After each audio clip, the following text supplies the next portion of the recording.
Ассаляму алейкум ва рахматуллахи ва баракатух. Бисмиллах, альхамдулиллах, вассалату вассаляму аля расулиллах. Альхамдулиллах, мы с вами буквально несколько дней назад провели один из самых великих праздников в исламе, Айд-уль-Адха, это праздник Курбан, жертвоприношения. Почему-то в народе, я не знаю, как это принято в других странах, но у нас в России, а до этого в Советском Союзе, мы получили такое воспитание, когда мы слышим слово «байрам», праздник, это, во-первых, выходной день, и в русском языке даже слово «праздник» означает праздный, праздничество, то есть безделье. Когда ничего делать не надо, когда не надо главе семьи идти на завод, сегодня он будет отдыхать, мама сегодня не работает, все дома. То есть сегодня такой празднический образ жизни. А для некоторых людей, это был сколько лет образ жизни, к сожалению, праздник даже для детей ассоциируется это тем, что на столе стоит бутылка. Сначала отец трезвый, потом нетрезвый. И даже когда социологи, психологи просят в детских садах нарисовать детей праздник, многие рисуют стол, а на столе бутылка. Потому что, многие, я думаю, многим это известно почему, да? Потому что, родители получили светское образование, взрослые собирались, все как-то хорошо начинали и как-то все плохо заканчивали. Но на самом деле в исламе праздник – это великое поклонение. Это не какой-то празднический образ жизни, это не безделье, это поклонение. И мы это понимаем даже с того, что с самого начала, что праздники определяет Аллах. То есть это праздник так же, как и поклонение, любой вид поклонения, будь это молитва, пятикратный намаз, будь это пост, месяц Рамадан, будь это хадж в Каабу, также Аллах Тааля это не спаслал в Коране эти праздники. И ценность этих праздников определяется книгой Аллаха и сунной пророка. Не было такого, чтобы в свое время пророк, саллаллаху собрал возле себя сподвижников, и они совещались: а давайте сделаем праздник, да? А давайте вот этот день назначим праздником и будем праздновать. Даже пророк не определял эти дни, сам Аллах определил. Поэтому величие этих дней, будь то это Айд Рамадан, Айд Рамазан Гайта, будь то Айд-уль-Адха, величие этих дней определил сам Всевышний Аллах. И книга Аллаха, сунна пророка призывает нас возвеличивать эти дни. Получается, когда мусульманин с нетерпением ждет этих праздников, это показатель его имана. Когда мусульманин возвеличивает этот день, готовит красивую одежду, утром делает гусль, одевает не повседневную одежду, а самую лучшую, благовоние, идет в мечеть, он возвеличивает этот день, день Аллаха. Поэтому в исламе многие вещи, которые мы считали бездельем, в исламе это поклонение. То же самое ходить в гости. У нас в деревне говорили: «Хунакка эшсезлер генә йөри». Эшләргә кирәк. Понятно, эшләргә кирәк, но в гости ходить тоже поклонение. Зиярату филля. Посещение друг друга ради довольства Аллаха – это поклонение. И нет добра в том, что люди погружаются в какую-то повседневную работу, труд, в огороде работают, но с родными не общаются, не встречаются, вместе не пьют чай. Это плохо, это очень плохо.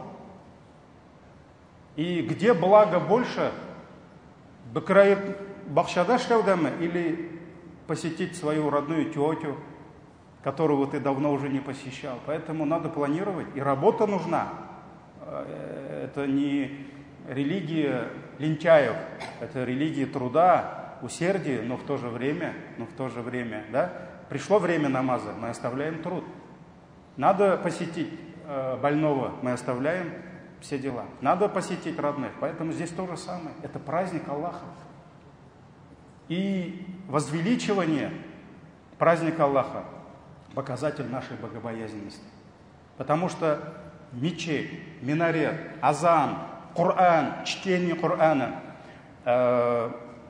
все вот эти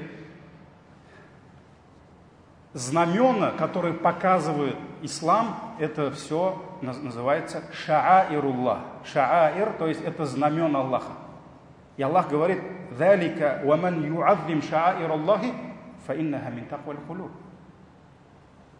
Тот, кто возвеличивает знамена Аллаха, у него есть уважение к мечети, например, уважение к намазу. Есть даже такие татары, которые говорят: я знаю, это неправильно, не совершать намаз. Я знаю, я грешная, но я уважаю тех, которые совершают 5 намазов.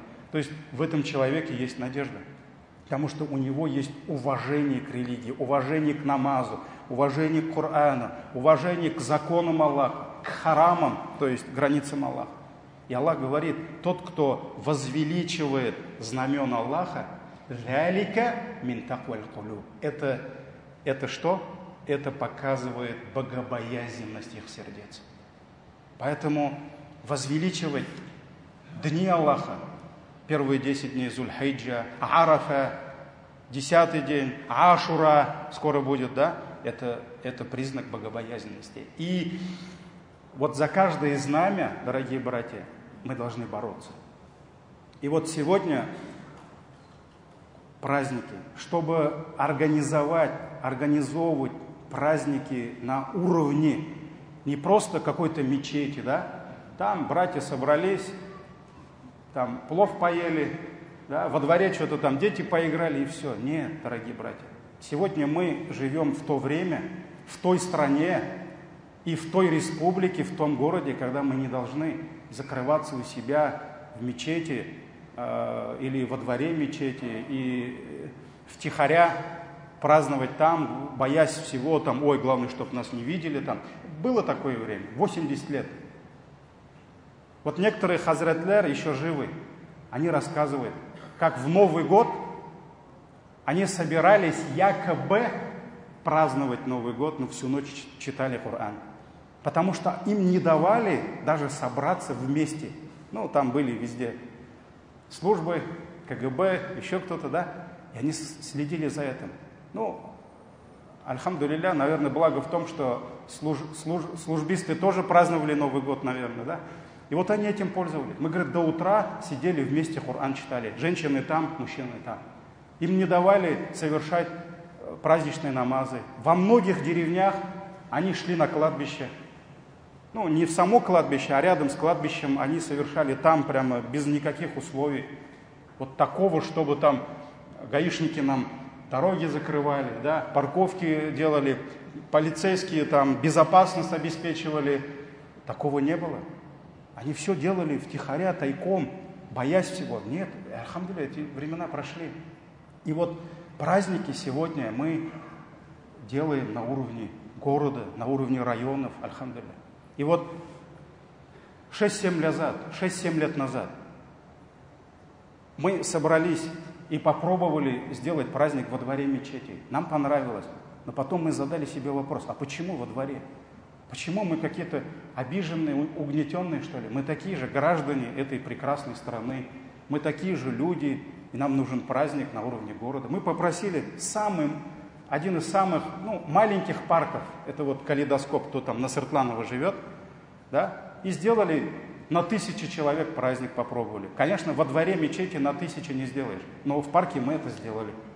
И когда мы увидели, как народ хлынул на этот праздник, мы задали себе вопрос, а почему Калейдоскоп? А почему не побольше парк? И мы начали писать письма. И, альхамдулилля, это отношение руководства республики к исламу, руководство города к исламу. Да? Аллаха шукр, бітінісі татарлар, бітінісі мусульманнар, да? Альхамдулилля, они нам сказали, просите любой парк. Да, конечно, есть условия. Если тебе дают самый большой парк города, конечно, перед каждым входом должны стоять охрана, безопасность. Каждый со своим шатром с полосками продавать попкорн там не сможет, потому что это уровень парка. И в этом парке должно все соответствовать. Да, немножко мы пару лет помучились, но потом мы поняли, что уровень требует этого. И город нам начал давать любые парки. Парк имени Горького мы взяли. Взяли улицу Марджани, Хаюм Насры, вот это татарская слобода. Одну улицу взяли, потом нам не хватило, аппетит вырос. В следующий праздник мы сказали, дайте нам 2 улицы. Приехали полицейские, гаишники, закрыли все улицы, закрыли все машины. Мы, конечно, еще на Татарстан смотрели вот так, на улице. Если мы организуем на этом уровне, могут и Татарстан закрыть. Для нас, для мусульман, для наших братьев, жен, сестер. Вот. И, дорогие братья, это очень важно, но вот досадно, на самом деле, вот в этом году мы 2-й год провели праздник семейный под Кремлем. Под Кремлем. Мы еще Кремль просили, но потом сами выбрали, Кремль нам взять или Кремль нам брать, или вот это набережную Казанки. Летом набережная Казанки очень красивая, и мы взяли этот парк. И несмотря на ситуацию в стране с безопасностью, видите, как дроны, самолеты вражеские долетают, да? Несмотря на особый режим в стране, что касается праздников, да, мы прошли все эти этапы. МВД, ФСБ нам все подписало. Мы сказали, нам нужен праздник, нашим женам, детям нужен праздник. Да, они поставили условия, нужно столько-то сотрудников, столько-то полицейских должно быть. Но это в наших, чтобы никаких, Аллах сохласен, терактов не было. Все мы сделали. Но знаете, что меня огорчает? Это безразличие самой уммы к этим праздникам. Безразличие. Я понимаю, бараны, они очень важны. И основа этого праздника – это жертвоприношение. Но бараны важнее детей быть не могут. Поймите это. Просто некоторые братья говорят, я не пройду на праздник, потому что мне надо в деревню ехать, мне надо бараны резать. Вот я, хазрат, я никогда в жизни живого своего барана не видел. Не видел. Мои братья выбирают за меня барана, режут, я просто деньги куда-то на карту кидаю, потому что нам нужно заниматься этим праздником. Вот детям, вот смотрите, в 3 утра мы в этом году собрались в мечеть. В 3 утра. Кто ребенка разбудил? Кто всех детей собрал и в мечеть пришли? В 3 утра они спят. Для них не было праздника. У кого жены пришли? Очень мало женщин. И мы еще в будущем думаем ограничить, даже во время праздников не пускать женщин, потому что мы не знаем, куда мужчин деть. То есть мы ущемляем права детей и наших жен. Первый этап праздника прошел без них. Второй этап. Мы идем к жертвенным животным. Мы забиваем животных, коров, баранов, кровь, навоз. Там детям не место. Они там, машалла, они не будут там праздновать. Туда нельзя, сюда нельзя. Там кровь, здесь кровь. Все, снова для них праздника нет. Поэтому им нужен отдельный праздник. И вы прекрасно, родители, знаете, что дети даже баранину не кушают многие. Я помню, от племянника как-то, обманул, что ли, называется, да? Я говорю, это курбан это. Он все съел, а потом спрашивает, а что за животное курбан? Он не думал, что это обычный баран. Да? То есть дети мясо, они лучше пряники покушают, конфеты. Поэтому вот здесь мы немножко должны думать и их положение. Детям нужен праздник. И вот эти праздники для них. И это знамя Аллаха, которое мы должны поднять вот так вверх, на уровне, ну, может быть, не на уровне сабантуев, да, но не хуже мы должны проводить свои праздники. И это очень важно. И я уверен, что никогда в Татарстане, никогда в Казани таких условий мусульманам никогда не давали. Вы думаете, Иван Грозный давал условия, когда перерезал всю Казань? Давайте, празднуйте, да, вот вам Кремль, да? Не было такого. Если кто-то думает, что в царской России давали мусульманам возможность брать лучшие места, Кремль, и вот празднуйте, вы наши граждане, вы наша страна, да? Не было такого. Не было. Вот татарскую слободу дали, где-то там они раздавали конфеты, праздновали, да? Сегодня у нас государство, это же Аллах нам дает, через наших правителей, через мэрию, да, дает все условия. Берите, берите. Вот парки, вот набережная. Вот вам самые ключевые места, где проводятся лучшие праздники на уровне государства. А где мы? За весь праздник в этом году я два хазрата там было, двоих хазратов увидел, третий я был. Да. То есть даже наши имамы не заинтересованы этими праздниками. Мы даже специально в 17 часов вечера поставили праздник, чтобы успели все-таки зарезать баранов, да, и приехали на праздник, помылись, да, с детьми. Это очень важно, дорогие братья. Таких условий никогда у нас, наших предшественников, не было. И мы за это будем отвечать перед Аллахом. И, конечно, огромное спасибо тем, кто дали нам возможность, руководству, мэрии, исполкому, потому что каждый вход это должны быть металлорамки, это надо все искать, все находить. Огромное спасибо МВД, новому министру, потому что мы написали письмо, вот в этом году именно все, полиция приехала.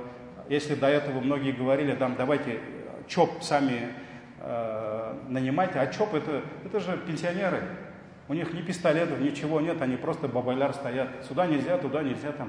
А тут все-таки увидели, что полиция, все, они заинтересованы в безопасности этого праздника. Поэтому огромное спасибо им. Огромное спасибо нашим спонсорам. Альхамдулилля, вот наш благотворительный фонд НИЯ, Караван добра, Ханский дом. Вот они каждый год, они как-то тихо-тихо скидываются, потому что примерная смета это около 3 миллионов этот праздник стоит. И, конечно, если до этого Закабанная брала многие расходы на себя, сегодня, если Алтан сам будет брать 2 праздника на себя, это 5-6 миллионов в год. То есть это 500 тысяч в месяц мы должны закладывать только на эти праздники. Поэтому Аллаха шикр, вот Бигзур Ахмад, Ният фондына, они там около, 600-700 тысяч на себя взяли. Данафлекс, вот, главный спонсор, Айрат Робертович, тоже откликнулся на нашу просьбу, Аллаха шикр, тоже закрыл там сцены, ТГСБ. Вот. Поэтому, дорогие братья, это знамя, которое мы должны нести с гордостью. У нас есть возможность делать такие большие праздники на 10 тысяч, на 20 тысяч человек. Мы еще каждый год салют делали, но в этом году нас попросили пока с этой ситуацией, да, с СВО, чтобы потом будут салюты, да, сказали. Вот мы как бы не против этого. Вот. Поэтому, дорогие братья, просьба понять, что это не просто праздник, это не просто тусовка какая-то, да, там собрались и празднуют. Это знамя Аллаха, которое мы должны поднять. Все должны знать, это наш праздник. Люди, туристы, там столько туристов было. Они заходят и спрашивают, что за байрам? Это Курбан байрам. Возле Кремля, да, на самом лучшем месте. Тут сцена, там сцена, тут выступают дети, там Коран читают. Все должны знать, это наш байрам. Тут мусульмане празднуют, Татарстан. Ни в одном регионе, даже на Кавказе таких праздников нет, поймите. Я знаю, я общаюсь и с кавказскими, и с дагестанскими братьями, и в Башкирии. Они где-нибудь в ну я не про Кавказ сейчас, вот Башкирия, я знаю, братья, они где-нибудь школу возьмут, вот этот, где футбол играют, футбольные полы, там сделают и радуются. Да, а мы уже давно перешли это, мы давно уже забыли это все. У нас лучшие парки, лучшие места. Поэтому бик Аллахқа шүкір етейік, һәм бұл байрамларның әһәмиятен аңлайық, һәм енді кімдер катнашты, бик күп кызларыбыз, волонтерлар бик күп булыштылар. Всем огромное спасибо, Аллахның рахмәте яусын. Субханакаллахумма бихамдик, ашһаду ан ла илаха илля анта, астагфирука ва атубу илейк.